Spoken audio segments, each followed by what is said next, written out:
kapal takbut itu tenggelam dan ada 4 orang yang meninggal di dalam.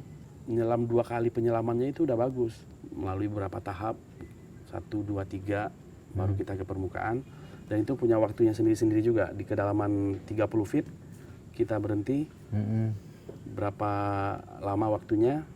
Jadi banyak itu penyelam-penyelam pencari ikan hias lah ya. Iya. Jadi usia masih muda-muda itu mereka sudah nggak bisa bergerak. Dan mereka bilang itu mereka ditampar hantu laut. Hantu laut lagi yang disalahin, padahal hantu laut nggak ngapa-ngapain. Jang jang cerajang jang jang jang jang jang jang jang jang jang. Wow. Nah, Bang Oyen, apa pekerjaan yang paling berat dalam ingatan Bang Oyen? Yang paling berat itu apa ya? Mungkin nyelam ngelas kapal di bawah laut atau pipa gas. Sebenarnya untuk yang berat itu ya tergantung ininya sebenarnya, medan pekerjaannya. Kalau untuk pekerjaannya itu dikatakan berat nggak juga, gampang nggak juga gitu. Tapi itu cuaca tadi, faktor cuaca sebenarnya yang mengakibatkan pekerjaan itu jadi berat gitu. Pernah juga dulu kita pekerjaan di Kepulauan Riau sana. Nah itu kapal takbut itu tenggelam dan ada 4 orang yang meninggal di dalam. Nah itu gimana ya, kita mau bekerja mau cepat supaya kita dapat mengevakuasi ini yang jenazah yang ada di dalam kapal. Oh, mau dikeluarin? Dikeluarin dan kita akan apungkan kapal itu lagi.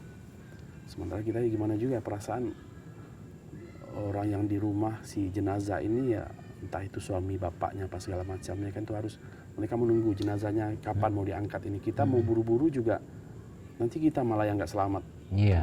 Nah, itulah yang jadi berat itu. Di satu sisi kita pengen cepat untuk mengambil ini Si jenazah mayat, ini. jenazah. Di satu sisi juga pekerjaan itu tahu sendiri itu di selat-selat di Kepulauan Riau itu kan banyak gitu. Jadi Ya, arusnya itu betul-betul kencang gitu. Ya nggak istilahnya bisa kondisi di bawah laut itu nggak bahkan bisa diprediksi. dalam 1 hari pun itu bisa menyelam 2 kali penyelamannya itu udah bagus. Karena sepanjang hari itu arusnya bolak-balik kencang gitu, dan tambah lagi satu lagi airnya itu nggak bening gitu. Jadi untuk kita melihat apa yang ada di bawah itu nggak bisa. Kadang-kadang kita cuma bisa 20 cm jarak pandang kita, nggak bisa banyak melihat gitu. Itu yang paling berat kayaknya itu. Nah, yang paling terkesan apa? Mengerjakan apa? Yang paling berkesan yang nggak akan lupa. Yang paling enjoy lah. Jadi setiap semua ini setiap proyek itu ada ininya, ada kesannya masing-masing Nah, gitu. yang paling berkesan karena ada tuh yang paling ter. Yang paling ya itu ya. Ya kan gitu, ini cantik, kok tercantik kayak gitu. Kalau istri kan udah pasti tercantik kan gitu. Yang paling terkesan itu yang di itu kayaknya dulu deh di Pagerungan. Pagerungan itu di timurnya lagi Pulau Madura sana, di Kangean itu. Nah, itu kedalaman di situ sampai 50 meter. Tapi airnya bening di situ. Kerja apa tuh Mang Oyen? Udah. Jadi kita pekerjaan itu pipa PGN kayaknya. Nah, terus Perusahaan gas negara. Itu pipa yang ada di bawah laut itu. Itu banyak kondisi pipa itu yang tidak duduk di dasar laut, menggantung gitu. Oh, Jadi itu kita harus support itu pipa itu. Kita support dari bawah. Itu kita metodenya pakai growthing bag. Itu growthing bag itu kita bikin seperti karung bentuk piramid gitu. Nanti kita injek dengan semen dari atas. Ada alatnya sendiri. Jadi itu nanti berbentuk piramid dan mensupport itu pipa biar enggak buat dudukannya ya, biar nggak ke bawah. iya. Jadi tidak ada nanti kalau pipa itu terlalu panjang menggantung itu bisa patah gitu. Jadi harus disupport gitu. Itu serunya gimana itu pekerjaannya? Air dalam. Waktu kita di dalam air itu sebentar, dan untuk kembali ke permukaan harus melalui beberapa tahap untuk stop di dalam air, baru kita bisa kembali ke permukaan. Nah emang berapa lama sih standar waktunya itu di bawah tuh, Dato? Itu tergantung kedalaman berapa kita nyelam. Itu ada tabel untuk penyelaman. Oh gitu. Tabel penyelaman itu ada ininya, tidak boleh kita hafalkan juga. Harus, walaupun kita sudah tahu harus dilihat itu penyelaman sekian meter. Waktu di dalam air berapa? Kalau 50 berapa waktunya? Nah itu dia. Saya tidak boleh menghafalkan itu karena harus dilihat tabelnya. Oh. Kalau dihafalkan nanti apa ya?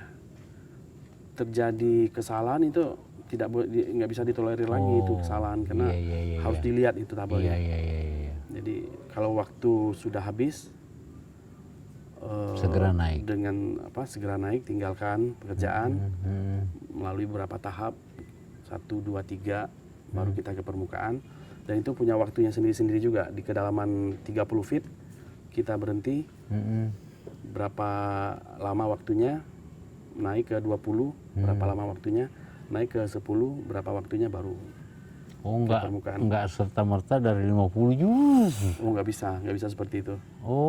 Nah itu juga masih di Pagurungan itu.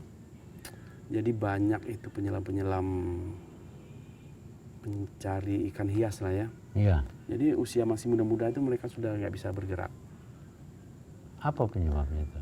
Penyebabnya yaitu tadi karena mereka menyelamnya dalam dan tidak tahu berapa lama mereka menyelam.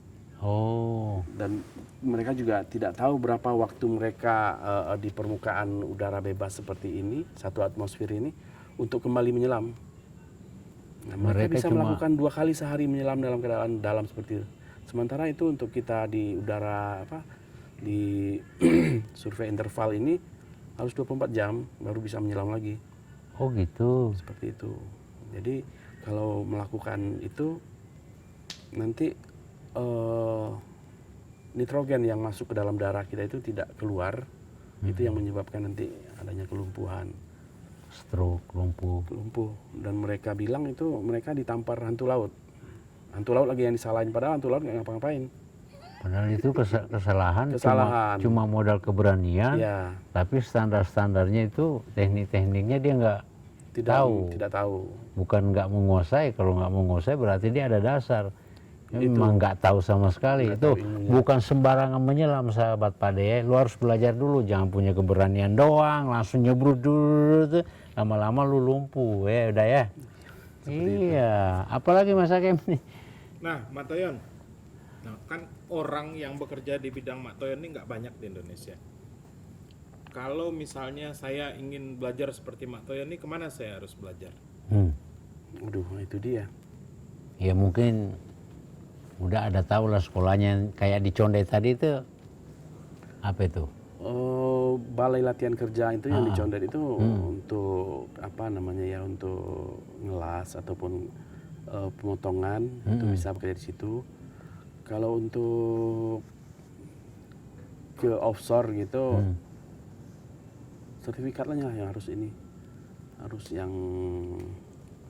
Ya siapa yang mengeluarkan sertifikat itu? Kalau saya perusahaan yang kita bernaung di satu perusahaan yang sering kita ikutin, akhirnya mereka merasa kita udah layak untuk mendapatkannya, mereka akan uruskan itu untuk. Oh gitu, berarti sesuai jam kerja ya, itu. Karena kita harus isi logbook. Setiap pekerjaan kita isi logbook. Nah nanti dari logbook itu bisa dilihat ini udah berapa jam ini penyelamannya. Berarti yang di Condet itu dia belum bisa mengeluarkan sertifikat, meyakinkan ke perusahaan-perusahaan bahwa ini anak benar-benar ahli, karena baru ilmunya doang, belum terjun langsung. Kalau udah kan kerja diisi, ya isi. Tapi untuk itu kadang-kadang juga untuk di Condet itu bisa sih dipakai untuk sertifikat menyelam dalam pengelasan dalam air. Itu rata-rata mereka yang sudah punya basics untuk welder gitu ya. Pernah satu kali proyek kita itu untuk perbaikan pelabuhan. Itu pelabuhan di daerah Kalimantan Selatan. Iya. Itu pelabuhan baru dibikin, baru jadi, ternyata tidak bisa dipakai. Tidak bisa dipakai karena ada beberapa tiang itu yang retak. Oh, Itu kalau terpa gelombang ombak besar itu Getar. bergetar gitu. Jadi dilihat beberapa ini ada beberapa tiang itu yang retak. Sementara jeti ini baru, pelabuhan ini baru. Jadi kita melakukan pekerjaan itu untuk mengajarkan penyelam supaya hasil lasnya ini bagus. Itu butuh waktu yang lama. Mungkin 2 bulan 3 bulan itu belajar ngelas tiap hari mungkin baru bisa bagus. baru bisa. Akhirnya kita ajarin welder yang sudah punya sertifikat bagus, nyelamnya ngelasnya bagus untuk menjadi seorang penyelam. Itu butuh waktu cuma 2 minggu, mereka sudah fasih untuk hidup di dalam air gitu. Nah itu dilakukan pekerjaan untuk ngelas semua itu. Yang retak itu kita gojing ulang, digerinda ulang. Udah bagus baru dilas lagi, nanti dicek pakai ada serbuk untuk untuk ngecek keretakan itu MPI. Itu kita lakukan itu. Setelah bagus, alhamdulillah bagus itu jeti itu bisa dipakai. Ya tapi kan nggak permanen katanya gelas itu. Nah itu kondisi sih kalau untuk penyelaman pengelasan dalam air itu tidak 100% seperti di atas sih tidak. Tapi kalau untuk Nah, Bang Oyon, ya kira-kira kalau jadi penyelam atau tukang las bawah air itu menjanjikan nggak sih untuk hidup? tukang las bawah air ya ini dia. Ya, yang pekerjaan seperti Bang Oyon inilah menjanjikan atau enggak? Kalau misalnya ada anak-anak muda yang ingin belajar. Sebenarnya untuk pekerjaan itu masih masih dibilang langka lah untuk di Indonesia ya. Iya. Itu tadi untuk sebenarnya untuk mengelas di dalam air itu temporary sebenarnya, tidak boleh kita kasih garansi bisa dipakai untuk selamanya, sebenarnya nggak bisa. Karena bagaimanapun itu ngelas di dalam air tidak tidak 100% bisa sama seperti yang ngelas kering di dalam air. Di atas air. Di darat Kalaupun lah ya. bisa las kering itu kita harus bikin habitat di dalam air. Dan semua yang perlakuan ngelas di darat itu harus dilakukan di dalam air, di dalam habitat tadi itu. Macam orang kuisi macam itu X-ray harus dilakukan semuanya di dalam air, di dalam habitat tadi itu. Jadi mereka harus masuk ke dalam air, masuk ke dalam tabung yang habitat tadi itu, baru dikeringkan lagi, baru dilakukan perlakuan-perlakuan untuk mengetes itu hasil las bagus apa tidak gitu. Dan itu memakan kos yang sangat besar gitu. Dan itu belum pernah dilakukan di Indonesia. Belum pernah sama sekali. Mereka lebih cenderung kalau umpamanya pipa yang bocor itu diputus, dinaikin ke atas, baru disambung, Baru diturunin lagi. turunin lagi gitu. Nah, kalau boleh tahu itu, kira-kira berapa penghasilan dari pekerjaan Mak Toyon ini? Aduh, Per bulannya lah. nah, itu dia. Kira-kira per bulannya. Itu dia. Itu dia. Karena kan pasti banyak yang bertanya-tanya itu. Ini pekerjaan bagus apa enggak dari segi penghasilan? Cukup lah untuk penghasilan, cukup lah ya. Cukup Adek, lah ya. cukup lah. Untuk pekerjaan sebulan di laut, sebulan di rumah itu masih cukup lah. Cukup lah ya. Cukupnya cukup yang indah, cukup pas-pasan atau cukup kurang? Iya pas-pasan lah pada ya. Pas mau beli ini ada uangnya. Oh, Pas iya. mau beli ini ada, itu pas lah gitu ya. Jadi pas-pasan gitu. Nah, sekarang gini, oke lah itu privasi itu ya. Ini motivasi udah Oyong nih kepada anak-anak muda kita nih atau sahabat-sahabat Pak Denny biar mereka ada ketertarikan untuk profesi satu ini. Kira-kira apa nih? Motivasinya ini ya. Laut kita tuh di Indonesia sangat luas. Ya, betul. Jadi ayo untuk bekerja di laut, di offshore gitu. Untuk jadi penyelam juga bagus. Karena pekerjaan kita di Indonesia ini banyak diserbu oleh tenaga asing. Untuk penyelaman yang penyelam saturation itu itu masih dari luar semua, belum ada di Indonesia. Masih di luar itu laut dalam. Jadi mereka bisa sampai 8 jam di dalam air. Nanti masuk kembali ke permukaan, itu mereka udah di dalam chamber itu bisa sampai 2 minggu di dalam chamber itu. Gitu ya. Chamber itu ruangan bertekanan, dan itu dikondisikan mereka ditekan, di-press seperti di kedalaman yang ditentukan untuk kembali netral menghirup udara bebas 1 atmosfer ini. Gitu ya. Nah, itu orang Indonesia belum banyak. Boleh dikatakan untuk kita yang di Indonesia ini masih untuk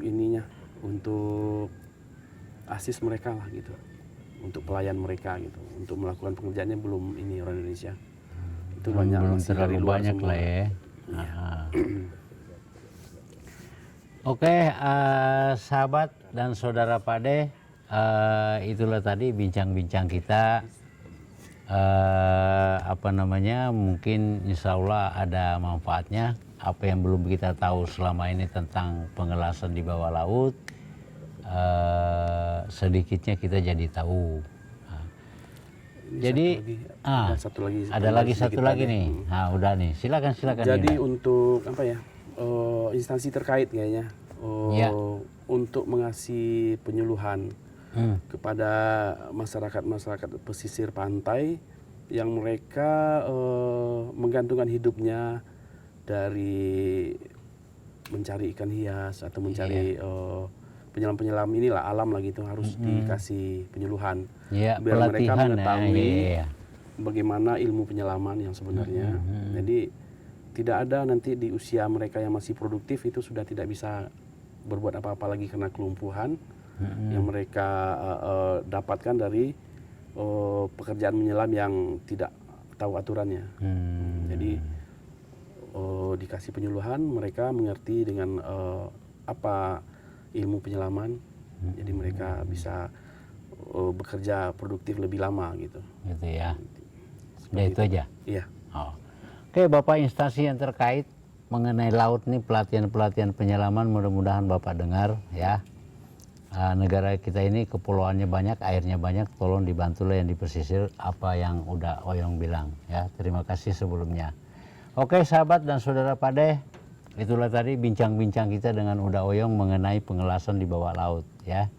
Jadi adik-adik yang minat jangan pernah takut ya. Pekerjaan itu semua sama. Tapi di bawah laut, pengelasan di bawah laut saya rasa juga menjanjikan karena di Indonesia ini belum terlalu banyak daya. Belum terlalu banyak. Oke, kita akhiri. Tapi sebelum kita akhiri, jangan lupa like, share, and subscribe. Dengan Anda mensubscribe berarti kita insya Allah akan bersedekah bersama. Karena sebagian daripada pendapatan channel kami ini kami akan bagikan atau sedekahkan ke anak yatim, panti jompo, dan semoga bisa membantu saudara-saudara kita yang kurang mampu. Jang jang cara jang jang jang jang jang jang jang jang jang jang. Wow.